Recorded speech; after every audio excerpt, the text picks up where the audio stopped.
বাবা মার ব্যক্তিত্বেই গড়ে ওঠে সন্তানের ভাগ্য। যে বাবা মায়ের সম্পর্ক যত সুমধুর, যত মজবুত, সেই সন্তানের ভবিষ্যৎ তত সুন্দর।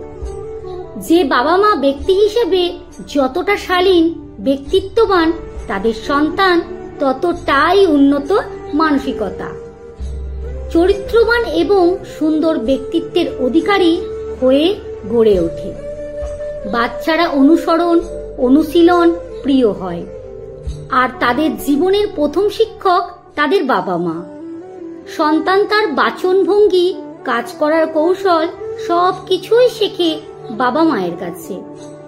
বাবা মায়ের আচরণ এর প্রভাব সন্তানের ব্যক্তিত্বের ওপরে প্রধান প্রভাব বিস্তার করে। বাবা মা একে অপরের প্রতি কতটা শ্রদ্ধাশীল, বিনয়ী, যত্নশীল, তারা কতটা নীতিবান, সামাজিক, তা একজন সন্তানের ভালো মানুষ হয়ে ওঠার প্রধান উপাদান হিসাবে কাজ করে। যদি কোনো সন্তান দেখে তার বাবা মা অনৈতিক কাণ্ডকর্মে লিপ্ত, তাদের বাচনভঙ্গি অশালীন, সন্তান এর মাঝেও সেই আচরণের প্রভাব বিস্তার করে। আস্তে আস্তে সন্তান বাবা মায়ের অবাধ্য করা শুরু করে, অনৈতিক কাজে লিপ্ত হয়, সামাজিক আচরণ, সৌজন্যতা থেকে দূরে সরে যায়। সন্তানকে শুধু দামি পোশাক, বিলাসবহুল জীবনযাপনে অভ্যস্ত করলেই সে ভদ্র সভ্য হবে না। সে তাই করবে যা তার বাবা মাকে সে করতে দেখবে। সে যদি দেখে তার বাবা মা সবার সাথে উচ্চবাচ্য করে, অভদ্রতা করে, উদারতা নেই, অন্যের কাছে সুযোগ সুবিধা নিচ্ছে, কিন্তু নিজে কাউকে সাহায্য করে না, তাহলে সন্তানও তাই শিখবে, স্বার্থপর হয়ে গড়ে উঠবে। আপনি নিজে সিগারেট খেয়ে আশা করতে পারেন না আপনার সন্তান নেশা থেকে বিরত থাকবে। আপনি নিজে দ্বিচারিতা করে আশা করতে পারেন না আপনার সন্তান চরিত্রবান হবে।